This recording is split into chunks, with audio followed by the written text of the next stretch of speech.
really goes on before an artist gets interviewed? That's something I've been thinking about after this viral Coco Jones interview on The Breakfast Club, where Charlemagne the God proclaimed that Def Jam does not care about the singer. We're going to unpack what went on, and I'm going to give you some behind the scenes as a music journalist of what happens oftentimes before the interview and before the artist actually walks in the room. Let's get into it. So this past week, Coco Jones released her debut project, her first album, Why Not More? And the singer is on a, huge publicity run. And one of the stops was The Breakfast Club. Obviously, the biggest morning show, it's syndicated. So when she walks in, the host, Charlemagne the God, he just kind of goes right for the jugular and tells Coco that her label, Def Jam Records, dropped the ball. I'm going to tell you right now, Def Jam don't care about you. Oh, and I'm going to tell you Christ. why. I'm going to tell you why. They sent your album at 7:44 a.m. this morning. And I said, no, we should cancel the interview because it's not fair to you as an artist and it's not fair to us as hosts. And because you're sitting here now, and then people will be in your face talking to you about everything except for your music, and people will wonder why. Why are they always just focused on the mess? Why are they talking about everything but our music? It's because your label didn't send it until 7:44 this morning. We're doing a show. Who got time to listen to the album? I hear you. So yes, that's the reason why. That was the holdup. So I don't know what the label told you, but that was the reason I was like, you know what? Let's cancel the interview. This day it was Charlemagne, Lauren LaRosa, and Jess. They gave them the album right before Coco walked in, and because of that, they barely had time to listen to the record. When you watch the interview, I think of the three, Lauren seems to be the one who actually heard most of the record. I mean, she's asking questions that pertain to the album. But over and over, what Charlemagne keeps underscoring is that Coco's label, Def Jam, does not care about her. They're dropping the ball. And he brought up this topic that's been making its way not just around Twitter, but also the music industry of where's that responsibility when it comes to press of preparing the media for these interviews.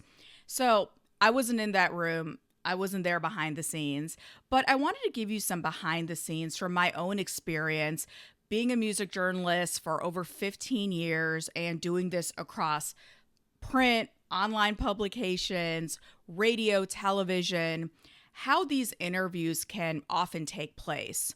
So, back in the day, in an ideal world, albums were done months in advance, right? When you had to actually press physical copies, there had to be an actual lead time when you were working with a major label.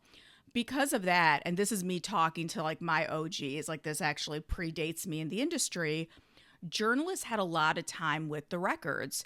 You would hear about these journalists at places like Vibe, The Source, or Double XL. They would have the album months in advance, and it actually kind of became this hot commodity of who had these advanced copies on them.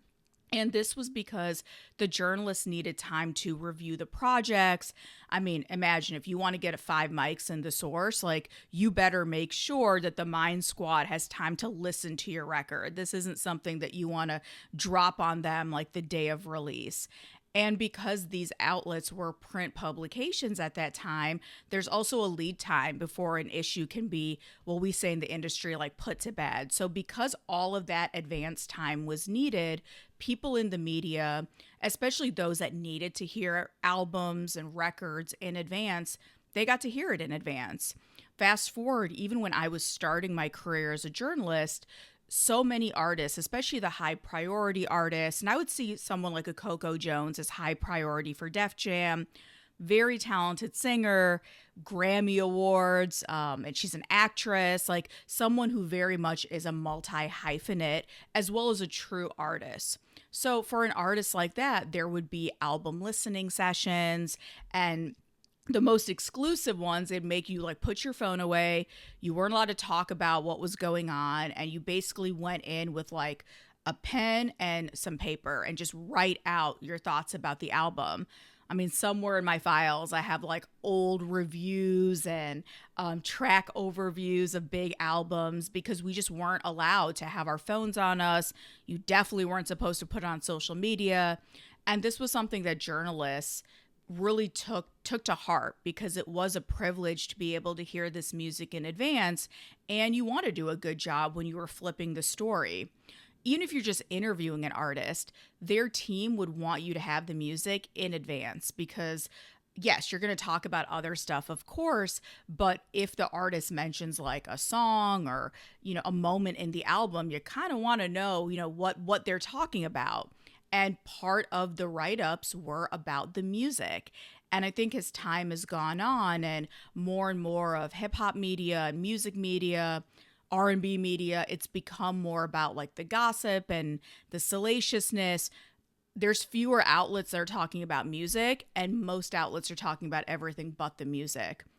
So in my case, I've been on both sides where, sometimes I might get an album in advance, everything is done, and, hopefully nothing changes from when you actually turn in your story to when the album drops. Because as time has gone on, especially with streaming, artists are changing things until the last minute. Now, I will say that's largely relegated to the bigger artists where they can sort of make these changes, and the people at the streaming services like Spotify and YouTube and places like that are just basically on standby. Like if Kendrick or Taylor or any of these people want to change stuff in the 11th hour, I don't think anyone can say no to them. But by and large, you want everything in the system. It's called ingested. That's like the industry term. Everything ingested in the system. You got the track list, the lyrics, the album art, like everything is good to go. The credits, like everything is well kind of put into order. So you can sort of press that button on release day and deploy everything at the same time. But, interviews happen when they happen. So although as a journalist, I would love like a ton of time to sit down, especially if it's an album, like it's a full body of work, listen to it from start to finish. Like that's how I still like to listen to music, regardless of whether an artist cares about sequencing, like I care about sequencing. So I'll still play it from like start to finish. I'll go back to the single or what's kind of considered like the focus track. That's like another industry term. That's the record that the label wants you to listen to. That's what they're putting the marketing behind, the advertising dollars behind. But sometimes the coolest records might be, some album cut, right? So the idea of a single is, somewhat an antiquated notion, but you will go listen to what the single is.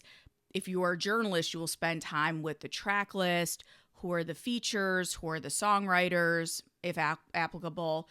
Who are the producers? Like that's how you do your homework. So that's like the ideal. But I'm going to be honest, I've been in interview situations where, I'm supposed to interview an artist, let's say 4:00, right? So I'm in like an Uber or a cab at 3 trying to get down there. And then that's when I get sent the link. Like, all right, well, this is like the watermarked version of the album. You can now listen to it. So I'm like just kind of desperately trying to listen to it on my way into an interview. And it's tough. Like, again, I'll go straight to the focus track. Or listen to that, make sure I got that. But let me try to listen to the rest, get just a feel if there like some sort of thematic through line. Like these are things as a journalist that now you have to sort of cram and do it in the last minute. And it's not the best, right? Like we're all human, and sometimes you're not able to listen to, especially if it's 17 tracks or 20 tracks. Then you walk into an interview and an artist is asking like specific questions. And I've been in situations where artists will say, oh, so you heard my album? And sometimes the answer is no. And you're in this really awkward position because it isn't no because I didn't do my homework. It's no because your team didn't send it to me. And that's very loaded because, you definitely don't want to throw their team under the bus. But also, let's go a deeper layer behind the scenes. I know a lot of artist managers and A&Rs and people at the label, and they'll say, we're ready to go. It's the artists who delivered the things late to us. The music was delivered late, the clearances, all of the assets, like the artwork, all of that was delivered late. So we're playing catch up. So it's not the team's fault. So that puts the journalist in this really, really awkward place where You don't know what to say. Something like the Breakfast Club, especially Charlemagne, I think he has sort of the platform and the reputation where he can say that, like, yeah, I didn't hear your project. But your average music journalist can't say that. And now you're in this really, really tough place where you just hope to God, like, fingers crossed, please do not quiz me on specifics. And sometimes that has happened where people, and I don't know if they're trying to test you or they're just excited that somebody listened to their project, but they will ask you specific questions. So sometimes honesty is the best policy. Like, I'm not giving any advice on this video, but sometimes you may have to tell a little white lie just to keep the peace across the board. But yeah, I mean, that's the thing, is when it comes to the interviews, as fans, as consumers, you only see the final product, right? And it's so easy to point blame either at the artist, the journalist, at the team. And I think in this specific instance, by Charlemagne pointing out that at the very least, there was a lack of communication between the Breakfast Club and Coco's team and her label specifically, there's no way to point the blame. So somebody who's watching this, they cannot blame the Breakfast Club. It almost felt like it's that, right? The Breakfast Club saying, like, we wanted to talk about your music, but we didn't have the whole project. Of course, to play devil's advocate, if they had the whole album, would they have actually listened to it? I don't know. When you're on a daily show like that, it's pretty much impossible, like, to consume as much content as you have to do your job. But at the very least, I mean, in this case, it looks like the culpability wasn't on the Breakfast Club. Another thing, and this is like a pro tip for artists, watch this interview and see how Coco just very stealthily, like, maneuvers this interview, because Char comes in, and we all know Char, and he comes in and, like, keeps kind of pointing and poking and needling the situation. And she doesn't take the bait, because it could be so easy for her to throw her label under the bus. I don't like Def Jam. I'm not a priority. Like, all of these great things that would be, perfect sound bites. But it's not good for an artist who's on their debut album run. So this really showed that she is a professional. She's incredibly media trained. I mean, she comes from the school of Disney. So when you come from Disney, you are usually pretty meticulous and you're not going to take the bait.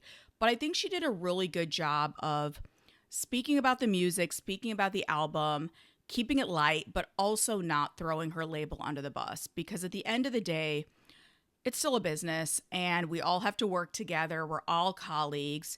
And I know oftentimes artists, they do get frustrated and they're human. They put their heart and their soul into their art, into their work, and everything should be set up for them. But, sometimes it doesn't happen, or things don't happen as perfectly as you would have planned. And publicly airing out your label, again, without actual, like, proof of it, I don't think is really beneficial. And by Coco's own assertion, she's like, look, the people, when I see them, they're doing what they're supposed to be doing. So I think they're doing a good job. Maybe in this case, there really just was, like, a lapse in communication. And it looks like the Breakfast Club did offer her an alternate date, like, down the line to do the show. But she's like, no, let's do it during release week. And that was something everybody agreed to. But I think this specific instance, it has a lot of lessons, right, of what goes on behind the scenes in music media, but also how an artist, especially a new artist, can handle these situations.